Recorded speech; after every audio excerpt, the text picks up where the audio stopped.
Can I please start the event by requesting Mr. Syed Babar Ali to join us on the stage and say a few words about the event? Bismillah ar-Rahman ar-Rahim. It's wonderful to see this house full, not only full, but it's full to the brim. And it just shows how important this event is, and particularly what is going to follow, the play by Ajoka, for which we are very grateful to the producers. This is a very important event and establishment of the center, which is sort of embracing both society and other elements, and especially as far as sustainability is concerned. It's very important that we should work towards things which do not concern us today, but will concern us tomorrow and the day after. And I want to congratulate the business school, the school for the Suleiman Daud School of Business, for taking this initiative, and I wish it all success. Thank you. Thank you, Syed Babar Ali Saab, for such wonderful comments. Can I now please call the Dean of SDSB, Dr. Al-Noor Bhimani, to come onto the stage and inaugurate the event? Bismillahirrahmanirrahim. Syed Babar Ali, Shahid Hussain, Vice Chancellor, Deans, and also especially the members of the AACSB. Today is actually a historic day in many ways, because the AACSB is a team that basically goes around the world and establishes whether a business school is really worth its salt. And we've been going through a quite intense sort of review of our activities after just over 30 years. And so the team is here. The president actually of the ACSB is also here and have been with us for 2 days. They'll spend one more day with us. And we thought this would be very opportune, because we're opening an important new center. So the center that's being opened is a Center for Business and Society. The idea is that it'll deal with issues that are close to businesses in relation to society, and the most pressing issues in society. Pakistan has many things that it needs to deal with, which are at the interface of business and society, and this is what the center is attempting to do. We're going to have many events over the course of sort of, I hope, many years. This is the first such event, and it's called an Edu-tainment, because there's an educational element to it, and of course there's a strong entertainment element to it. But the center will also attempt to establish book launches. It'll have debates on policy issues. It'll get academics to engage in research at the interface of business and society. So we've got a number of events that are scheduled to take place in relation to this new center. There is something else that is quite key, which has been happening for a long time and affecting the workplace, and this is the role of gender equity, or perhaps inequity, depending on where you see it from. In November, we had the International Day for the Prevention of Violence Against Women. You'll see that many people have a white ribbon, and this has to do with White Ribbon Pakistan. It's also a global organization. In fact, many men support the organization, and at its heart is a prevention of violence against women. It turns out in Pakistan, approximately 1 in 5 women has been physically abused, has tolerated violence. In marriages, it's about 35%. But we see all sorts of other ways in which there are inequities. So what this center is doing is it's opening with an Ajoka play which deals with certain women's issues. But really the center will deal with every single sustainable development goal. So there are 17 of them. Today's event deals with the 5th one, which is to do, as I say, with gender equity. But we'll be dealing with many other issues, from sustainability to poverty to education to health to other elements of sustainable development, including the strength of institutions. Now, a few weeks ago, the World Economic Forum, it has a body which deals with looking at global inequities in gender, and it puts out its report annually. It put out its 2018 report a few weeks ago. and a very large number of countries were included. There were 149 countries. And just looking at the data, so what they look at is women's role and women's sort of position in relation to health, in relation to education, in relation to political engagement, in relation to economic participation. And out of the 149 countries, I was just looking at, you know, sort of our long lost neighbors. Bangladesh is number 48. India is 108, and guess what? Pakistan, out of 149 countries, is 148. Really, really, in a sense, unacceptably low. Now, the report kind of says, if you keep things the way they are, how long would it take for us to get to gender equity?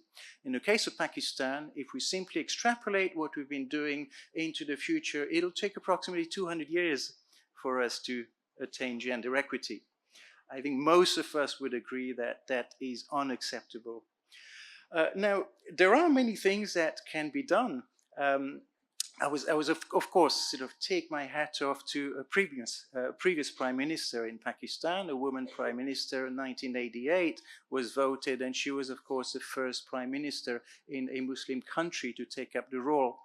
A little bit later in Africa, there was a woman who wanted to basically become president of her country, and the country was war-torn. And what she really sort of single-handedly said is that I want to have gender equity and I don't want any more violence against women. But very few men were going to vote for her.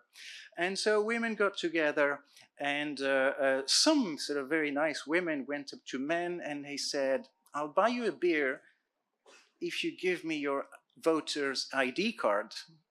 And there were a lot of these exchanges, and it prevented a lot of men from voting against, for the opposition against this particular lady. Some women decided that they had sons who were not going to vote for this lady. So when they were out to work, they hid their voters' ID cards. On voting day, many mothers and other women said to all these women who had kids, you go and vote and I will look after the 20 children here. In the end, you find that the woman won the presidency. So her name was Sirleaf, and she led Liberia for two full terms. It took a huge amount on the part of women to get a woman elected, so much so that in a sense there was a sense of democracy is not really where it should be going in the light of giving women more sort of political power and engagement. That's an interesting twist, that we actually create a democratic society which is primarily ruled by men, and we end up sort of having to subvert it in order to achieve some level of real democracy. So today then, as was suggested, we're celebrating, in a sense, the International Day for the Prevention of Violence Against Women. There are a huge number of issues there, but what I wanted to say is that there is one key secret, and it's just 4 words, and it'll change society. And it has to do with, I mean, not everything rests on men's shoulders, but it has to do with changing men's attitude, changing the way that they think, changing the way that they behave. And just 4 words, I think, can change the world. We don't need to wait 200 years. We could probably do it in 10 or 15 or 20. And those 4 words are just put her first. Yeah, just put her first. In every single realm where you have a woman, try and just put her first, and you'll start to see that society begins to change.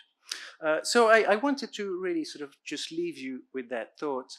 But as I say, there'll be many, many other events as part of this center.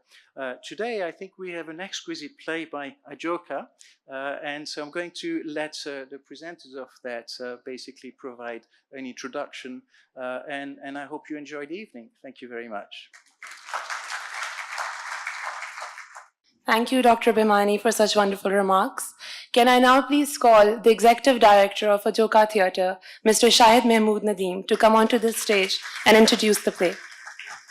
There are so many things which are common between Ajoka and LUMS. Babar Saab is one of them because he's a great patron and source of inspiration for us also.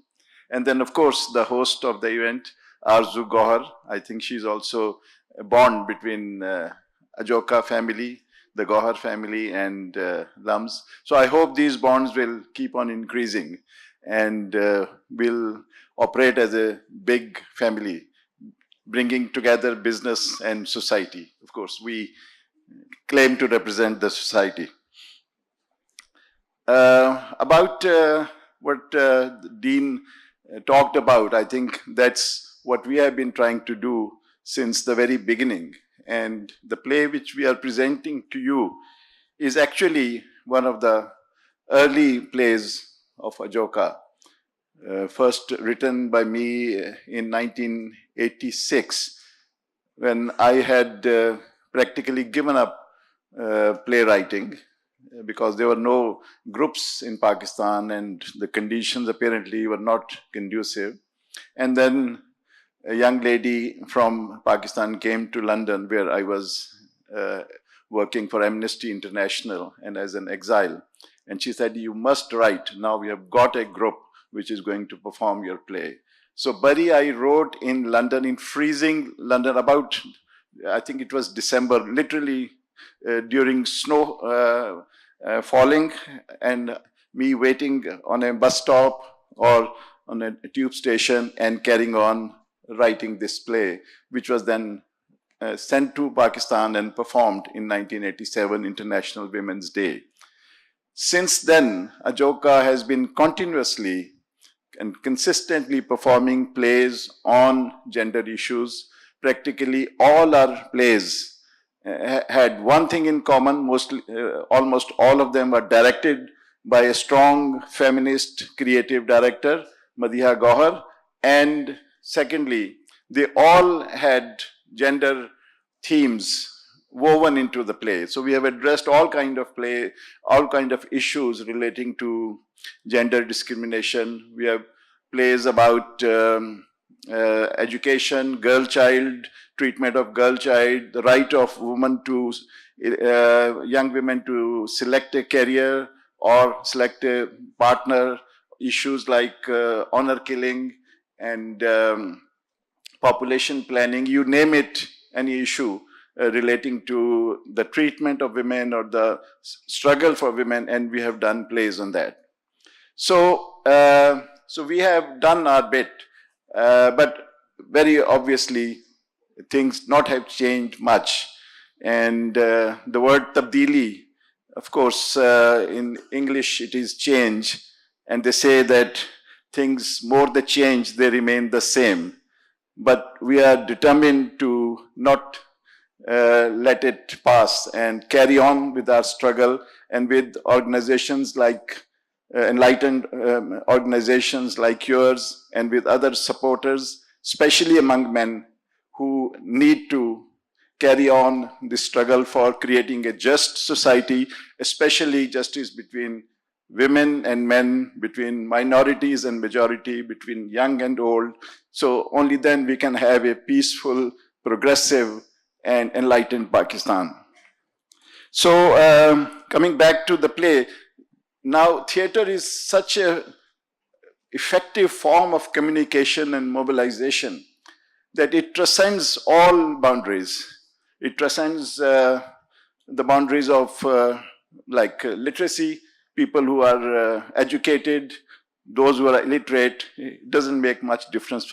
They can join hands and appreciate. Then it transcends the national boundaries. And I was quite amazed at the reception this play, the English version of this play, got recently in New York and in Chicago.